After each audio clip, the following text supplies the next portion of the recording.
So మేము సోనమార్గ్కి మధ్యాహ్నం 12:30కి ఏమో వచ్చాము. వచ్చి లంచ్ చేసి బయలుదేరాము. బట్ ఇక్కడ సో అక్కడ చెక్ పోస్ట్ ఉంది. చెక్ పోస్ట్ దగ్గర ఆపేశారు. ఇప్పుడు టైం వచ్చేసి 4 అవుతుంది. ఇన్ని అవర్స్ ఇక్కడే వెయిట్ చేసాం. 4 తర్వాత పంపిస్తా అన్నాడు. చూడాలి ఇప్పుడు. ఇలా పంపిస్తేనేమో కార్గిల్కి వెళ్ళిపోతాం. ఒకవేళ అలో చేయకుండా మాత్రం నైట్ స్టే ఇక్కడే చేయాల్సి వస్తుంది. ఇంకా ఈ డే మొత్తం వేస్ట్ అయిపోయినట్టే ఈరోజు. కొంచెం పడుకున్నాం, కొంచెం మ్యాగీ తిన్నాం, అటు ఇటు తిరిగినాం. అక్కడ సింధు ఉన్నది ఉంటుంది. సో అందులో కొన్ని ఫోటోస్ తీసుకున్నాం, టైంపాస్ చేసినాం బాగానే. బట్ ఇప్పుడు 4 అవుతుంది కదా, ఒకసారి ట్రై చేద్దాం. ఒకవేళ పంపిస్తే వెళ్దాం, లేకపోతే ఇక డే మొత్తం ఇక్కడే ఉండాల్సి వస్తుంది.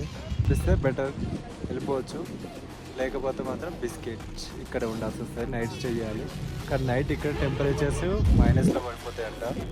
ఖచ్చితంగా రూమ్ తీసుకోవాల్సిందే, ఎందుకంటే బయట టెంట్ వేసుకొని కూడా పడుకోలేము.